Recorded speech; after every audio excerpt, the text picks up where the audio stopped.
Hello Bookbellas and fellas, Kira here, and today I'm going to be discussing something that has been on my mind for a little bit. Insta-love, for all appearances sake, is one of the most hated tropes on BookTube. You always hear about how people never think that it was right, or they didn't like it, or there's a lot of angst towards it. And I have to be honest, it's really not my favorite trope either. I struggle with the idea of Insta-love because how can anything be that perfect that it captures you that quickly? How can you gauge how you feel about that person just by seeing them and not really even getting to know them? It's not an easy trope to deal with because there is a bar set when you include Insta-love into a book. There are a few things like that have been on my mind about this, about the reasons why people don't like Insta-love. And so I think one of the biggest things is overall presentation. There are very few books that can make Insta-love an actual realistic thing that we actually can feel like we agree with. We have to feel like Insta-love is justified. We have to feel that this person that the protagonist fell in love with is so perfect that there is no reason for us to think that Insta-love is not a possibility. One of the biggest things that I think contributes to the overall Insta-love being such a failure, especially in writing, is the fact that when we meet the person the protagonist is in love with, we realize that they are really not that perfect, and it's not somebody that we personally could have fallen in love with instantly ourselves. If we don't feel like the character that the protagonist is falling in love with is somebody that we could instantly fall in love with ourselves as far as making this character a relatable love interest, it's a struggle to believe that Insta-love could actually happen. It takes us out of the story. It makes us feel separated from the protagonist because we cannot relate. It's like, why do you like this person? Why are you so passionate about this person? You don't even know them. Now, given the fact that 99.9% of the time, Insta-love is not believable. But there are those 0.01% times where they do actually make Insta-love a real thing. And I don't think that 100% of the time we should hate on Insta-love.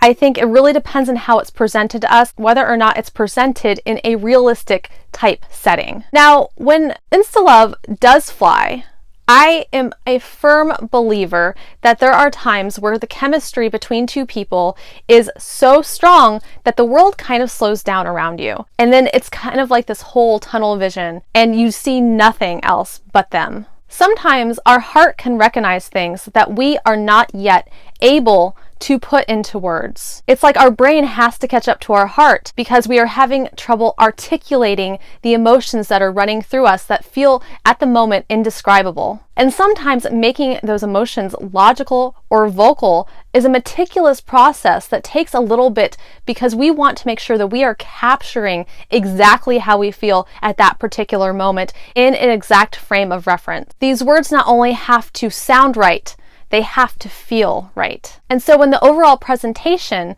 of Insta-love happens, 99.9% of the time, it's not presented to where we feel that the words are being spoken are completely okay with how our brain is processing this and how our heart is processing it. I think Insta-love in a teenage setting is a little bit more acceptable than in an adult setting. And the reason I say like that is because teenagers are just experiencing things for the first time. It's really difficult or have a frame of reference when there's not a lot of experience to go on. Now, I'm not saying like that this makes teenagers' emotions less valid than anyone else's. I'm just saying like that it just means like that they've had less experience to know what they really, really want and what they really, really like. As a teen, everything that you experience feels like it's going to last forever.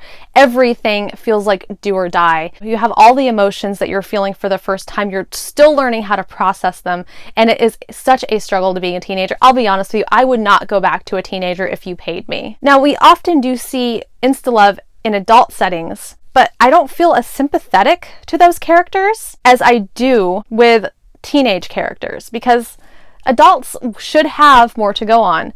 Unless you're reading the Kiss Quotient. I thought The Kiss Quotient had a certain air of Insta-love to it, but that was one of the few books that actually took off with the Insta-love, and it made me believe it. The love interest of the protagonist was absolutely perfect. Being enamored with this particular person was absolutely perfect because he was just the epitome of perfection and a gentleman and amazing. So I don't always like Insta-love, but I really think it has a lot to do with how it's presented, with how we feel about the protagonist's love interest, and how overall the characters are framed, whether or not they are adults or children. I'd like to hear your thoughts about Insta-love, why you like or dislike it. I want to hear about what you think about what I've said. I want to hear anything and everything regarding this, because this is kind of a discussion. This is kind of something that's been on my mind for a while, because I like to know why. Well, guys, thank you so much for joining me. I hope you liked this video. If you guys like this video, hit the little like, hit subscribe, and hit the little bell icon if you'd like to receive videos every time I post. And as always, thank you so much for watching.